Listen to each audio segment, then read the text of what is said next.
Kita berdoa meminta pertolongan Tuhan. Tuhan, berbicaralah kepada kami pada pagi hari ini. Karena kami butuh Tuhan. Kami butuh firman Tuhan. Tundukkanlah hati kami supaya ketika kami mendengar firman-Mu berbeda dengan pandangan kami.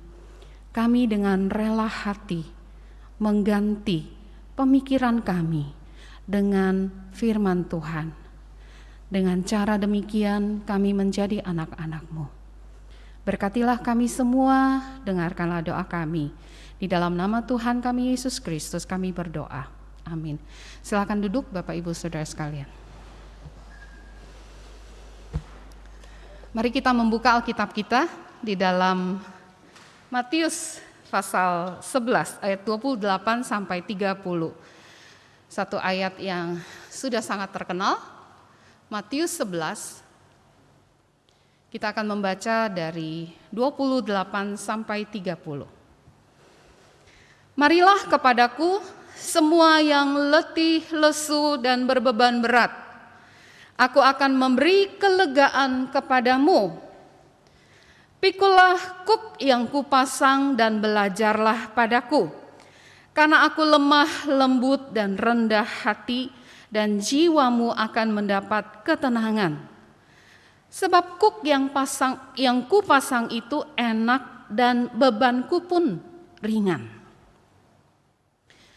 Bapak Ibu, di tahun ini ada seorang kakek 80-an tahun, seorang pensiunan prajurit Jepang menempuh perjalanan ke China.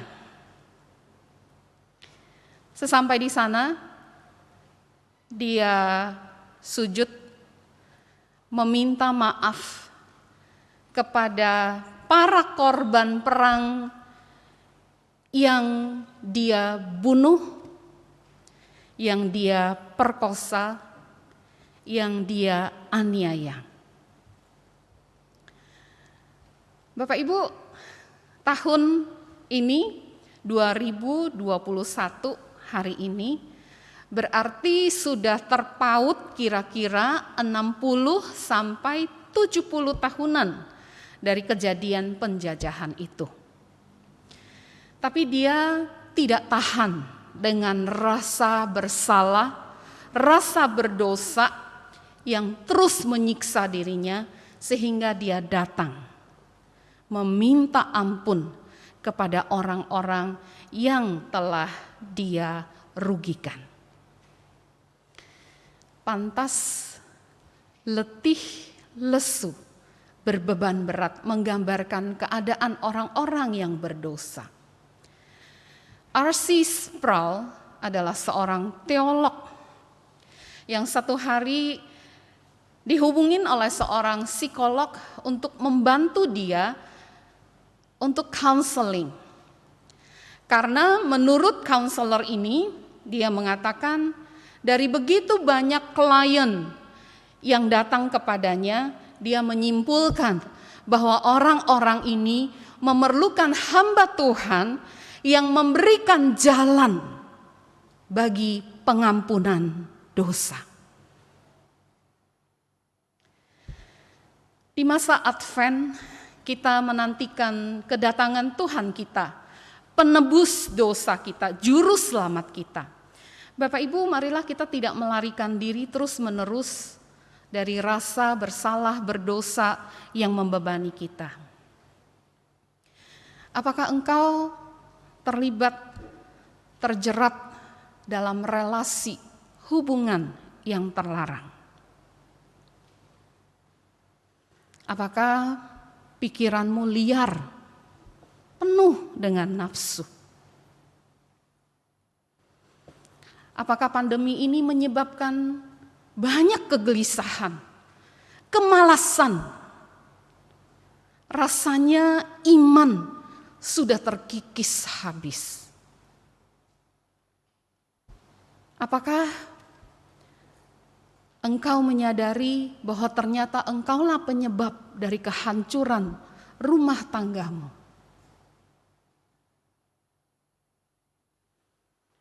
Biarlah semua beban berat yang membuatmu letih lesu boleh engkau tanggalkan. Kabar baik Bapak Ibu, karena Tuhan Yesus menawarkan, marilah kepadaku semua yang letih lesu dan berbeban berat, dan aku akan memberi kelegaan kepadamu. Yesus menjanjikan kelegaan. Di dalam terjemahan bahasa Indonesia lama disebut sentosa. Di dalam bahasa Inggris disebut rest. Rest, sentosa, kelegaan di Matius pasal 11:28 yang tadi kita baca adalah hasil dari respon kepada undangan Tuhan Yesus yang mengatakan, marilah kepadaku.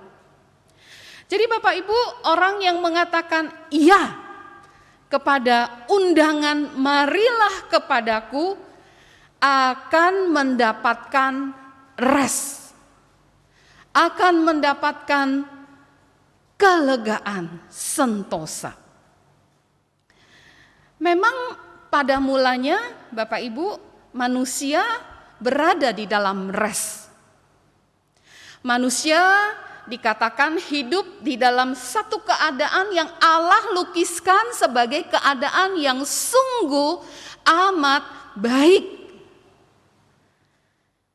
Manusia waktu itu hidup di dalam harmoni dengan penciptanya, harmoni dengan sesamanya, dan harmoni dengan kosmos alam ini. Manusia melakukan pekerjaannya, mandat yang Tuhan berikan kepadanya di dalam keadaan rest. Tapi kita membaca Kejadian 3 memberitahukan kepada kita bahwa relasi, harmoni, hidup dalam rest, hidup dalam keadaan yang sungguh amat baik itu berubah. Keadaan rest berubah menjadi ketiadaan rest. Ketiadaan istirahat. Restlessness. Yaitu saat manusia memutuskan untuk menjalankan mandat yang Tuhan berikan kepada mereka di dunia Tuhan dengan kemampuan, dengan pilihan, dengan keputusan mereka sendiri terlepas dari Tuhan. Itu sebabnya Bapak Ibu, di dalam Kejadian pasal 3 itu sendiri janji kedatangan seorang yang akan membawa kembali rest kepada manusia didirikan oleh Allah. Rest yang akan diperoleh dengan harga penumpahan darah. Kejadian 3:15 mengatakan keturunan perempuan ini akan meremukkan kepalamu dan engkau akan meremukkan tumitnya. Kalau kita baca di dalam Kejadian beberapa pasal setelah itu, di pasal 6 ada seorang anak laki-laki. Namanya adalah Nuh. Di dalam bahasa Ibraninya kata Nuh itu mirip dengan Nuah. Nuah itu berarti rest, Bapak Ibu. Orang-orang di zaman itu mengatakan mungkin, semoga anak ini adalah anak perjanjian yang akan membawa rest kepada dunia kita. Itu dicatat di dalam Kejadian pasal 6. Mengapa mereka mengatakan demikian Bapak Ibu? Karena pengetahuan tentang janji Allah, satu hari nanti akan ada seorang juru selamat, ada seorang pemenang yang akan membawa kembali rest yang pernah dinikmati oleh manusia. Janji tentang seseorang yang akan menghancurkan kepala si ular, iblis. Itu sebabnya Bapak Ibu, Kata-kata Tuhan Yesus, marilah kepadaku, maka kamu akan kuberikan rest. Itu adalah kata-kata yang sangat luar biasa. Sebab sebenarnya dengan mengatakan datanglah kepadaku, aku akan memberi rest kepadamu, itu adalah janji Allah yang paling tua, paling sulit, paling panjang masa penantiannya telah digenapi di dalam diri Yesus. Dialah Nuah, rest yang Allah janjikan di awal pemberontakan manusia. Dan di dalam Alkitab Bapak Ibu tidak ada seorang pun yang mengatakan datanglah kepadaku, aku akan memberikan rest kepadamu. Karena itu kalau kita perhatikan Matius pasal 11 ayat 27, ayat sebelumnya, sebelum 28, itu memberitahukan sesuatu yang sangat penting tentang siapa Yesus ini. Matius 11:27 mengatakan semua telah diserahkan kepadaku, kepada Yesus oleh Bapakku. Bapak Ibu, semua yang ada di bumi, yang ada di langit, yang ada di bawah bumi, semua sudah diserahkan kepada orang ini, kepada Yesus ini. Manusia mana yang punya otoritas seluruh dunia, yang ada di bumi dan yang ada di sorga? Karena itu kalimat selanjutnya tidak terlalu mengagetkan kita. Dan tidak seorang pun mengenal anak selain Bapa. Dan tidak seorang pun mengenal Bapa selain anak, dan orang yang kepadanya anak itu berkenan menyatakannya. Bapak Ibu, Yesus, Nuah, rest yang Allah janjikan ini adalah pribadi kedua dari Allah Tritunggal. Dan keselamatan adalah karya Allah dari awal sampai akhir. Sekarang pertanyaannya adalah bagaimana caranya Yesus mengembalikan rest semula yang Tuhan berikan kepada manusia. Bagaimana caranya? Yesus membawa rest dengan cara Dia sendiri memasuki keadaan restlessness manusia. Keadaan ketiadaan istirahatnya manusia. Tuhan Yesus sendiri masuk di dalam kegelapan itu.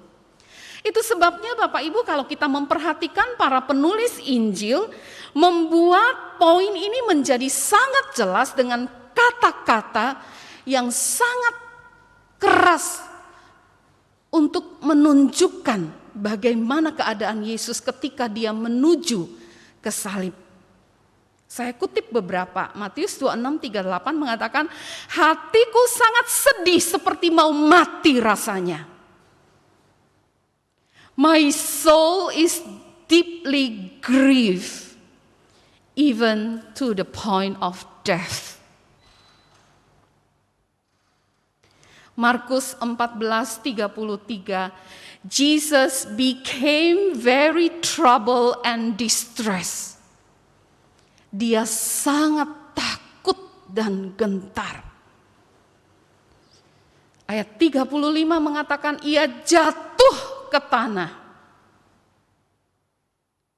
22 Lukas 44 mengatakan peluhnya seperti peluh itu keringat, ya.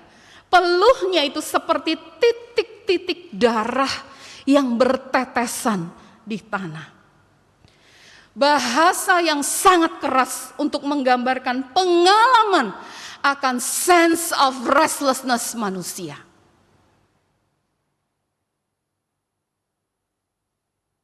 Di ruang atas, Yesus memberikan cawan berkat kepada murid-muridnya. Tetapi di Taman Getsemani, Dia sendiri menerima dari tangan Allah cawan murka yang harusnya diterima oleh murid-murid, yang harusnya diterima oleh saya, yang harusnya diterima oleh engkau, secangkir restlessness, buah dari dosa pemberontakan manusia. Dan di atas kayu salib itulah dia mengalami pengusiran manusia dari hadapan Allah, seperti yang terjadi di Taman Eden. Itu sebabnya dia berteriak, Eli, Eli, lama sabatani, Allahku, Allahku, mengapa engkau meninggalkan aku? Di dalam ketaatannya sebagai anak, Yesus membawa beban dosaku dan dosamu di atas bahunya, di atas salib. Dia menanggung hukuman akibat pemberontakan kita. Itu sebabnya Yesaya menggambarkan dengan sangat tepat ketika dia mengatakan, tetapi sesungguhnya penyakit kitalah yang ditanggungnya, dan kesengsaraan kitalah yang dipikulnya. Padahal kita mengira dia kena tulah, dia dipukul dan ditindas Allah. Tetapi dia tertikam oleh karena pemberontakan kita. Dia diremukan oleh karena kejahatan kita. Ganjaran yang mendatangkan keselamatan bagi kita ditimpakan kepadanya, dan oleh bilur-bilurnya kita menjadi sembuh. Bapak Ibu, istilah-istilah yang dipakai, penyakit, kesengsaraan, tulah, pemberontakan, kejahatan, adalah istilah-istilah yang dipakai oleh Perjanjian Lama untuk menggambarkan dosa, pemberontakan manusia. Tidak heran ayat-ayat selanjutnya di dalam Matius pasal 12, kita akan temukan penulis Matius berbicara tentang Sabat. Hari di mana Tuhan Yesus membawa orang-orang yang rusak oleh karena dosa. Orang-orang yang mati sebelah tangannya, orang-orang yang kerasukan setan, orang-orang yang buta dan bisu, diciptakan baru di hari Sabat, hari perhentian, hari rest. Yesus membawa orang-orang ini kembali kepada restnya Tuhan. Bapak Ibu, Yesus yang demikian mengundang engkau supaya engkau datang. Marilah kepadaku yang letih lesu dan berbeban berat. Maukah engkau datang, Bapak Ibu?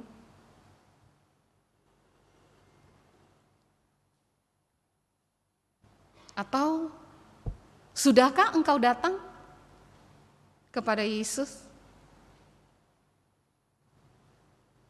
Seperti apa orang yang datang? Seperti apa orang yang menanggapi undangan Yesus dan mengatakan, "Ya, saya datang"? Seperti apa itu orang? Ayat 29 memberitahukan kepada kita, "Pikullah kuk yang kupasang dan belajarlah padaku, karena aku lemah lembut dan rendah hati, dan jiwamu akan mendapatkan ketenangan." Undangan Yesus, marilah kepadaku, itu melibatkan memikul kuk Yesus dan belajar pada Yesus. Baru dengan demikian jiwamu mendapatkan rest. Jadi kuk yang Yesus pasang itu berhubungan dengan belajar pada Yesus. Pikullah kuk yang kupasang dan belajarlah padaku. Orang yang meresponi undangan Yesus atau orang yang akan mendapatkan rest adalah orang yang memikul kuk Yesus dan belajar pada Yesus. Jadi Bapak Ibu, bagaimana supaya saya tahu bahwa saya ini adalah orang yang sudah mengatakan iya kepada undangan Yesus? Orang yang mengatakan iya kepada undangan Yesus adalah orang yang memikul kuk Yesus. Apa artinya? Orang yang pikul kuk Yesus adalah orang yang hidup di bawah perintah Yesus. Hidup menundukkan diri kepada Yesus. Orang yang belajar melakukan perintah Yesus di dalam kehidupan mereka. Itu sebabnya ayat 28 tidak bisa dipisahkan dari ayat 29. Ayat 28 tidak berdiri sendiri. Ayat 28 masih ada sambungannya. Orang yang memikul kuk dan belajar pada Yesus. Setiap orang yang mengajar Alkitab akan menemukan berkali-kali dan kali lagi bahwa ketika seseorang bertumbuh, seseorang sungguh-sungguh datang kepada Yesus, maka dia akan rindu belajar Alkitab. Saya memulai satu kelompok kecil lagi 2 bulan ini. Dan pada minggu ketiga, pada pertemuan ketiga, mereka memutuskan, ayo kita harus baca Alkitab. Kita harus belajar Alkitab bersama-sama. Mulai baca dari kitab ini. Bapak Ibu, itu ide tidak datang dari saya. Tidak datang dari pengajar. Kita tidak bisa memaksa orang baca firman Tuhan. Tapi mereka memutuskan sendiri dari hasil mereka belajar firman Tuhan. Ada seorang suami yang mengatakan kepada saya, istri saya sekarang begitu haus. Bukan saja baca Alkitab, tapi dia belajar Alkitab. Bahkan sekarang dia ikut sekolah Alkitab supaya dia lebih mengerti apa kata Alkitab. Orang yang pikul kuk Yesus adalah orang yang baca, mempelajari firman Tuhan. Orang yang memikul kuk Yesus dan belajar dari Yesus. Karena itu Bapak Ibu, tanyakanlah pada dirimu pada pagi hari ini, engkau rindu belajar Alkitab?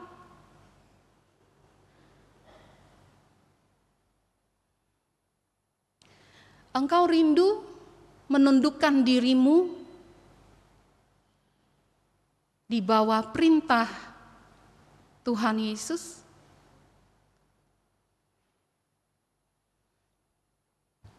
Karena setiap orang yang menerima undangan marilah kepadaku secara natural akan masuk di dalam proses menjadi murid. Proses belajar dari Yesus. Karena itu ada seorang bernama Dallas Willard yang menyimpulkan dengan sangat indah di dalam chat ini, ya, iman dan taat hidup sebagai anak-anak Tuhan itu ada gap, dan gap ini akan dijembatani, hanya bisa dijembatani oleh discipleship, pemuritan. Seorang murid Yesus adalah seorang pembelajar, seorang siswa, seorang yang magang, seseorang yang menjalani kehidupan sesuai dengan prinsip-prinsip firman Tuhan. Discipleship sekarang banyak sekali artinya, ya. Tapi Dallas Willard mengatakan arti dari discipleship adalah menjalani hidup seperti Yesus. Belajar dari Yesus menjadi suami yang mengasihi istri. Belajar dari Yesus menjadi istri yang tunduk kepada suami. Belajar dari Yesus tidak egois di rumah. Bukan hanya kata-katamu yang harus dituruti. Belajar dari Yesus jadi guru yang bukan hanya mengajar, tapi mendidik. Belajar dari Yesus menjadi karyawan yang bekerja keras untuk kemajuan perusahaan. Belajar dari Yesus menjadi bos yang membuat karyawanmu sejahtera. Murid Yesus adalah orang-orang yang mengadopsi pandangan Yesus. Dan ini kan tidak mungkin kalau kita tidak mau belajar. Lalu kemudian menerapkan apa yang sudah kita mengerti, pemahaman tentang pandangan-pandangan itu ke dalam setiap aspek kehidupan kita. Dan itu tidak pernah datang sendiri Bapak Ibu, tidak ada simsalabim di dalam kehidupan menjadi murid Yesus. Ada proses belajar. Pikulah kuk yang kupasang dan belajarlah padaku, kata Tuhan Yesus. Bapak Ibu mungkin engkau akan mengatakan, wah ini mah namanya lepas dari satu beban lalu kemudian dibebankan lagi dengan satu beban yang lain. Lepas beban berat disuruh pasang kuk. Tidak demikian Bapak Ibu. Mungkin Bapak Ibu yang punya anak atau punya cucu yang masih kecil yang baru belajar jalan, ya, akan menemukan ketika sang papa pulang dari kantor, ya dia selalu mau berebut menjinjing tas kantor papa. Tapi tentu saja tas itu terlalu berat bagi dia.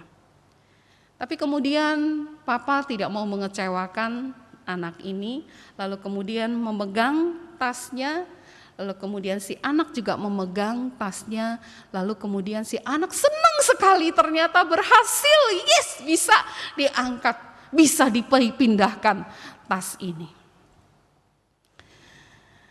Bapak Ibu, inilah gambaran arti perkataan pikullah kuk yang kupasang.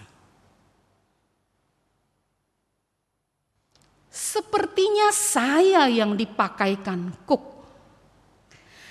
Kedengarannya berat kalau harus hidup menurut taat kepada perintah Yesus. Bukankah kuk kalau kita harus mendisiplinkan diri untuk membaca dan belajar Alkitab? Bukankah kuk kalau kita mendisiplinkan diri kita untuk ikut doa? Ibadah yang terasa semakin sulit di masa online ini. Ikut kakak, kelompok kecil, karena saya sibuk.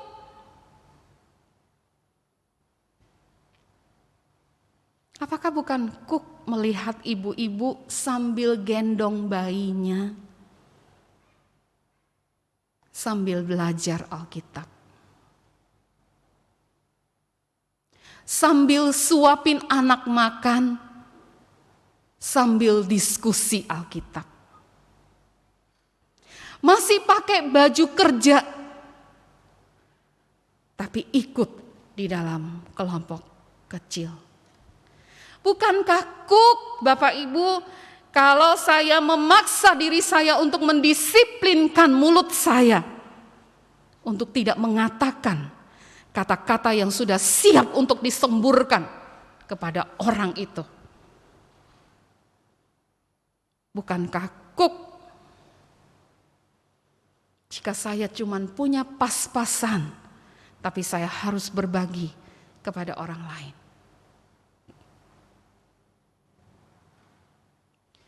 Bukankah semua disiplin rohani adalah kuk? Bukankah belajar melakukan perintah Yesus adalah kuk, beban yang harus dipikul? Alkitab mengatakan tidak, bukan, beda. Karena sebenarnya Yesus ikut memikul beban kita bersama-sama. Itu arti pikullah kuk. Sang Papa menjinjing tas bersama dengan sang anak.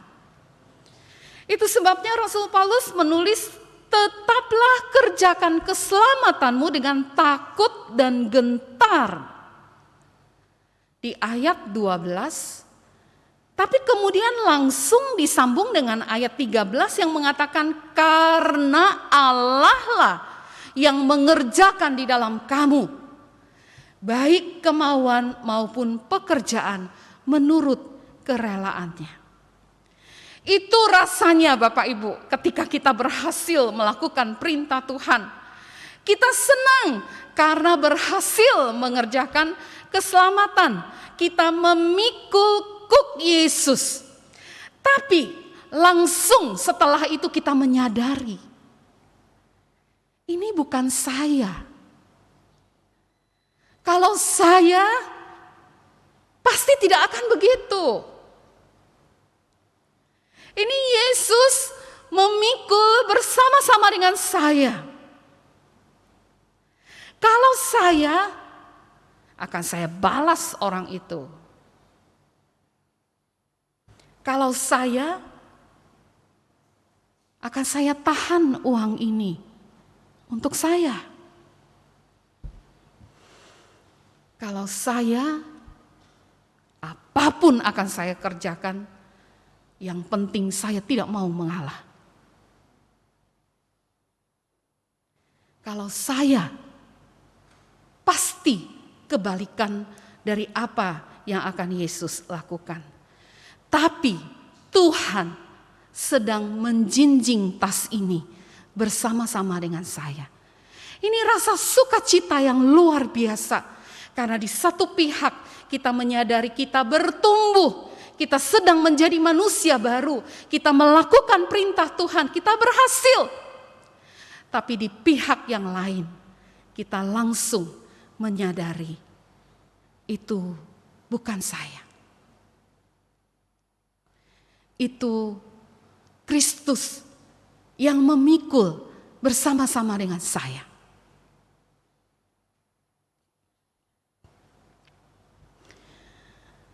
Dan itu sebabnya ayat berikutnya Yesus mengatakan, ayat yang ke-30, kuk yang kupasang itu enak dan bebanku pun ringan, dan jiwamu akan mendapatkan rest. Maukah Bapak Ibu engkau mendapatkan rest dari Tuhan? Rest baru akan terjadi hanya jika engkau mau jadi murid Yesus. Belajar hidup seperti Yesus hidup. Pikul kuk yang Yesus pasang. Jiwamu akan mendapatkan rest, kata Tuhan Yesus. Biarlah firman Tuhan memberkati kita, menolong kita mendapatkan rest dari Kristus. Mari kita berdoa.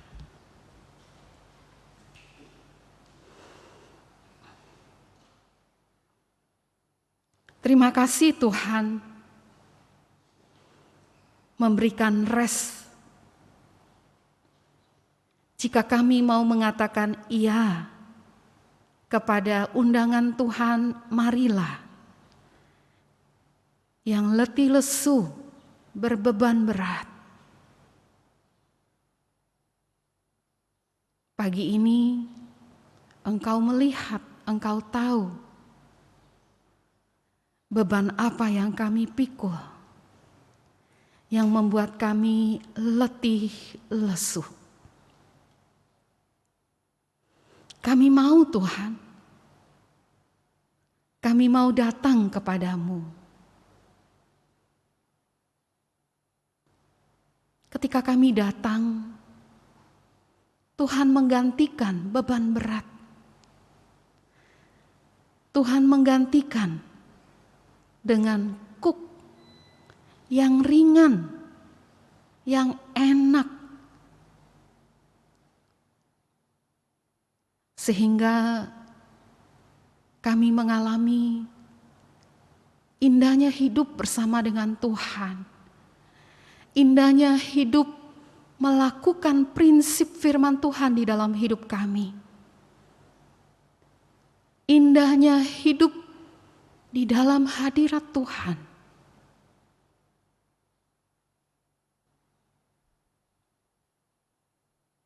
Tuhan, berikanlah pengalaman ini kepada kami semua. Pengalaman memikul kuk Tuhan. Tapi kemudian kami merasakan kuk-Mu ringan, kuk-Mu enak, sehingga jiwa kami mendapatkan rest. Berkatilah kami semua, oh Tuhan. Dengarkanlah doa kami. Di dalam nama Tuhan kami, Yesus Kristus Juru Selamat kami, penebus dosa kami berdoa. Amin.